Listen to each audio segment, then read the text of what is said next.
waa ninka ugu qaalisan marista baabuurta adduunka oo dhan halkii gaari wuxuu ku meedhaa 7,000 ilaa 8,000 oo dollar magaciisa waxaa loo yaqaanaa Paul Dalton wuxuu ku nool yahay dalka UK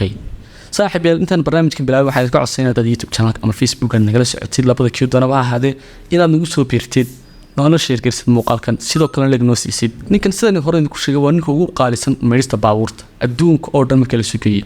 sababta ugu qaalisan yahay waxa weeye gaari kasta oo loo keeno wuxuu u meedhayaa daba iyo dacal meel walba gaari kamid ah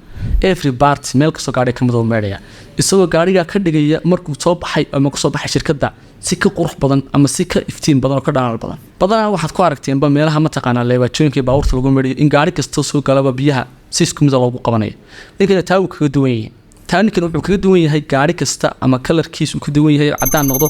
ama casaan yahay ama any color gaari kasta timetable ayuu leeyahay biyaha cabirka biyaha si gaariba gaarigu ka duwan yahay gaariga cadaanka iyo gaariga buluugga kala biyaha pressure buu isticmaalaya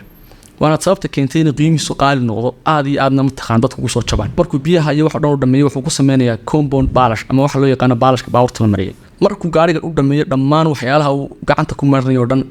wuxuu la tagaa qalabkan argsan microscope-kan isagoo uga dan leh inuu ku ogaado scratch-ka ama xariiqaha yaryar ama wasakhda yar ishiina aan arkeen inuu si toos ugu arko oo gaariga dabiicada cal uga dhiga gaari nadiif ah hadduu gaarigaagu yahay gaari aad iyo aad u iskaga ama dheerti ah hadduu gacanta baawul soo galo gaarigaaga waxaa laga yaabaa inaad dhaaftid aad tidhaahdid gaarigayga ma halkii gaarina wuxuu meedhaa 250 saacadood 250 saacadood waa saacado aad u badan marka daafaha dunida oo dhan ayaa baawul la iskaga yimaadaa Europe oo dhan North America oo dhan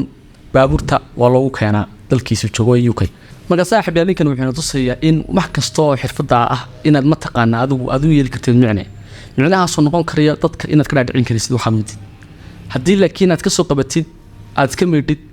aad ma taqaan iska soo dhimisid lacagta waad qaadatay laakiin se xirfadaadina horumar may gaadhin adigiina dadkii ma taqaan waxaad u qabatay kuma qancayaan sidoo kale daawada tahay qof xirfad leh ha ahaato muuqaal hagaajiye ha ahaato nin guri dhiso ma taqaan foreman ama nin construction wax ka yaqaan haddii xirfadaadu aad taqaanid aad in yaro basic ka baratid halka taaganta wada taagnaanaysa laakiin haddii xirfadaada aad ma taqaan in yaro dhaqdhaqaaq ku dartid horumar u sameeysid yar wadid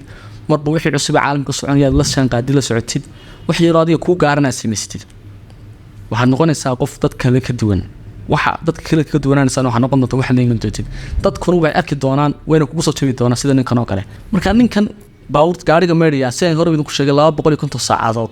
iyo ciyaar ma 250 saacadood gaariga shaqada ku tigisid guriga ku aadisid hawlaha kale ku qabsanaysid inaad ka maranta aad baadagtay laakiin maxaa sababaya sababtu wax kale ma waa adeeg la timi haddii adeegaagu fiicnaado oo si wacan ma taqaanaa wax u qabatid waqti allaal waqtigu doono qofku ku samreeya waayo waxaad qabanaysid buu og yahay waana sababta ninka ka dhigtay inuu noqdo nin guuleystay sababtoo ah wuxuu geliyay waqti aad iyo aad u badan iyo wuxuu geliyay lacag aad iyo aad u badan wuu heli kari inuu ma taqaanaa 7,000 qof ka qaadanayo intuu meel ku shubto uu 200 isku celceliyo ugu meero laakiin se wuxuu ka fikirayaa mustaqbalkiisa dambe iyo xirfadiisa goonidu ah marka mar haddaad tahay qof xirfad leh ani nooc ee kasta ha ahaatee mar walba waynaad focus ka saartaa wax dadka kale ka duwan marka saaxiib intaas idinku soo koobaya maanta muuqaalka waxaan isku codsanayaa inaad muuqaalka noo leegareysaan inta muuqaalka xil kulmi doono waxaan leeyahay